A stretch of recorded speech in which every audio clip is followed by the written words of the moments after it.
शिवरायांनी हे स्वराज्य निर्माण करताना सर्वात प्रमुख कार्य केलं ते म्हणजे जीवाभावाची माणसं जोडणं। शिवरायांची व्यक्तिमत्वच असं होतं की ते कोणालाही भुरळ पाडेल।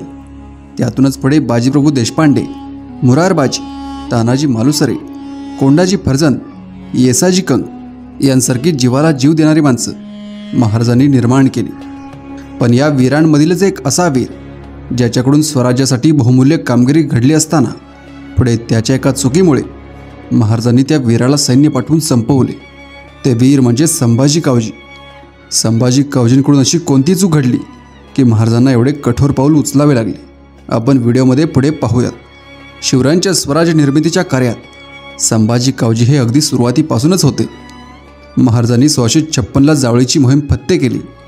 त्यामध्ये संभाजी कावजी, शिळीमकर देशमुख, कान्होजी नाईक, रघुनाथ बल्लाळ, बांदल देशमुख आणि स्वतः महाराज या मोहिमेत होते।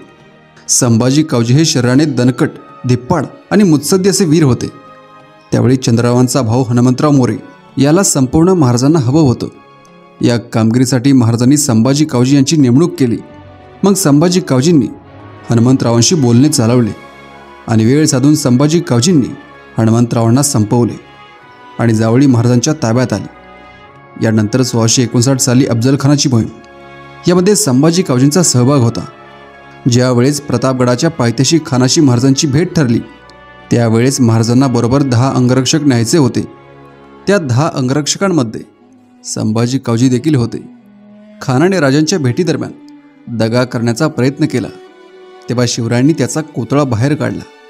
खान जखमी होऊन पालखीत बसला असता भोयांनी पालखी चालवली।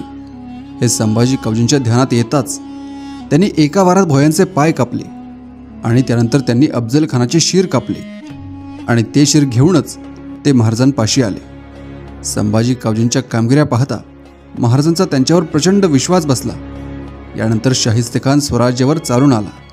त्यावेळेस त्याने पहिली मोहीम ही चाकणच्या संग्राम दुर्गावर काढली।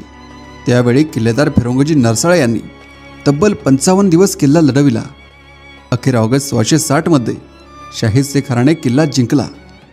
शाहिस्तेखानाची ताकद आणि त्याचा वाढता जोर पाहून काही मराठी त्याला प्रभावित झाले। त्यात दुर्दैवाने एक होते संभाजी कावजी। संभाजी कावजींसोबत आणखी काही मराठ्यांनी स्वार्थापोटी शाहिस्तेखानाची चाकरी स्वीकारली। ताबडतोब शाहिस्तेखानाने सुद्धा संभाजी कावजींना 500 स्वारांची मनसबदारी दिली। ही गोष्ट महाराजांच्या कानी पडताच त्यांचा संताप अनावर झाला। महाराजांना फितुरे आणि गद्दारी खपत नसे। त्यात संभाजी कावजी या अगोदरच्या स्वराज्यातील कामगिऱ्यांमुळे महाराजांच्या अगदी जवळचे होते। त्यामुळे स्वराज्याबद्दल ते खूप काही जाणून होते। महाराजांना हा खूप मोठा धोका वाटला। त्यामुळे महाराजांनी सरनोबत प्रतापराव गुजरांना आज्ञा केली की संभाजी कावजींचा एकदा काय तो बंदोबस्त केला पाहिजे। आपल्या सैन्याला घेऊन मौजे मलकर या गावी तैनात असणारे संभाजी कावजींवर हल्ला चढविला। संभाजी कावजींनी सुद्धा हा हल्ला परतवण्याचा प्रयत्न केला, पण प्रतापरावांच्या समोर त्यांचा टिकाव लागला नाही। शेवटी प्रतापरावांनी महाराजांच्या सांगण्यावरून संभाजी कावजींना युद्धात ठार केले। एका पराक्रमी वीराचा त्याच्या स्वार्थापोटी शेवट झाला।